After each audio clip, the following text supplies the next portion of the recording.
guys, welcome back to my channel. Today we have a teardown and clean of this Razer Blackwidow Ultimate Stealth keyboard. So from you can see here, right, this keyboard is in a very dirty condition. So I got this for cheap at the local marketplace. It was advertised with a faulty LED and a highly used condition. Then we have the surface of the keycaps, the sides, with a lot of dirt and sticky residue.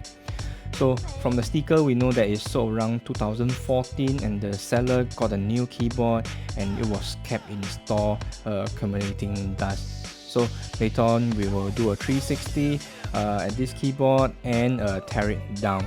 Okay, so here right, we have a very thick cable with two USB A at the end of it. Both need to be plugged in to get it working because this is around 7 years ago. The technology is not that high. Then also at the side of the keyboard there's additional functions. So you can see I'm putting on gloves on as the keyboard is really yucky. So disconnecting the cable, we have to flip over the keyboard. Screws are usually found in the corners, hidden under the rubber feet. In this case, two are hidden with plastic caps. Then the rest of the four are at the corners. The one at the center, even though I've removed the rubber feet, there's no screws below. So after which, from the seams there, use a very thin pry tool, insert it between, and the clip should release quite easily. Two on the sides, left and right, then the top and lower part should move.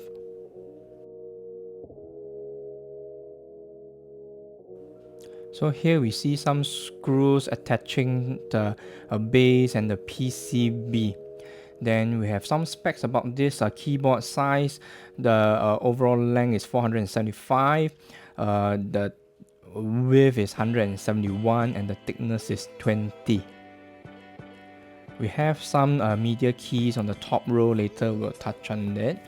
Okay, after removing all the screws, we can gently lift out and out of the board. Pay attention, there is a single green LED right smack in the middle.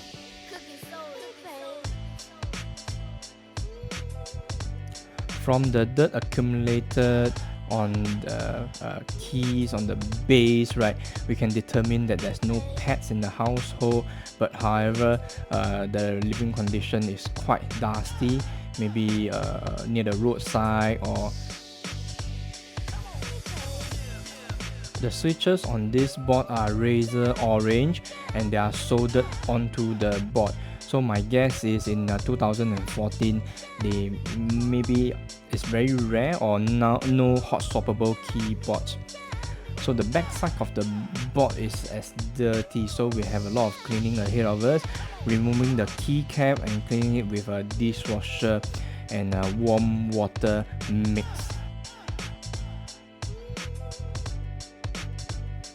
On the product description page, right, there is anti-ghosting on the keys, and there's additional 5 programmable macro keys on the left. Switches are Razer orange, rated at 60 million keystroke, and the LEDs are only in green, which it can be turned on or off. For viewers, if you have enjoyed my current and past videos, do hit on the like button and subscribe to the channel for more interesting contents coming out your way. There's more dirt found under the keys and we'll be doing a lot of scrubbing. And at the corners there, I do notice on parts of the green metal board there's rusting. So my guess is in between is a usage, there's water spilled on it and it's not dried totally. The PCB board on this corner connects to a non-removable braided cable. The side here, it houses a USB A port together with 3.5mm mic and headphone jack. As usual, we'll be using contact cleaner on the PCB board, and we'll try to remove as much dirt and residue possible.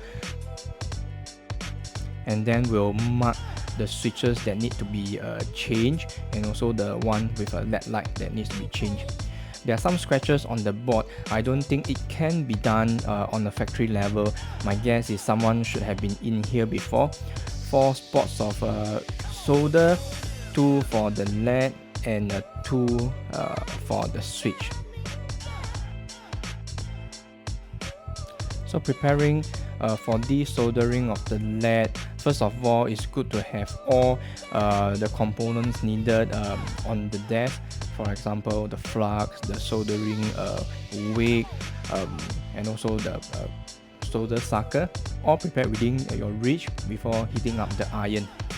So here I was unable to find a green LED, but bought a green tinted LED. So let's see how is the outcome.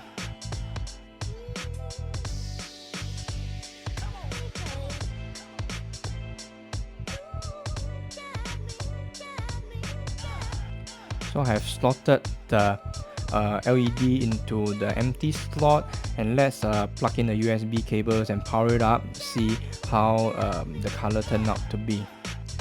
So from here you can see that it looks orangey, but at least there's some light.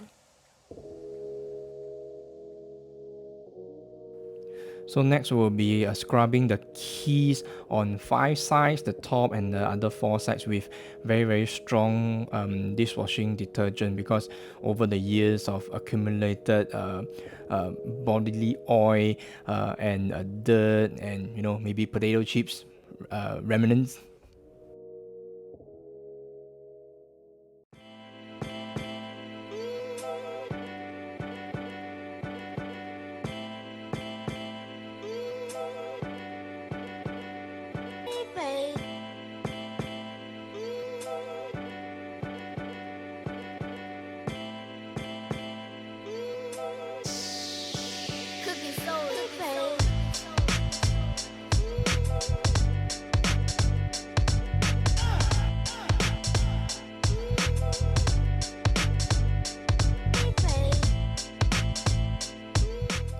And for the top and bottom part of the keyboard, I have actually washed it off screen because there's no electronic components inside. I use a sprayer, some detergent to scrub it, make sure that it's clean. But one good way to dry these parts is if there's a hot warm day, or otherwise you can put it on top of your refrigerator. Usually the part there is quite warm. So assembling the keyboard, we have these 2 screws here onto the plastic cable retainer. So next, the screws onto the metal board against the base. Then we have some magic. The keycaps installs itself automatically. No, just kidding, I've done it off screen. Finishing off the assembly, fix the top part of the case, gently press down on the top bottom, then the side clips to attach it totally.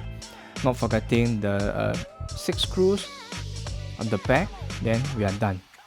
So from here, viewers, if you are watched till the part, you are one of them that have not subscribed, do help us. It does not cost you any cent. Subscribe to the channel. Thank you.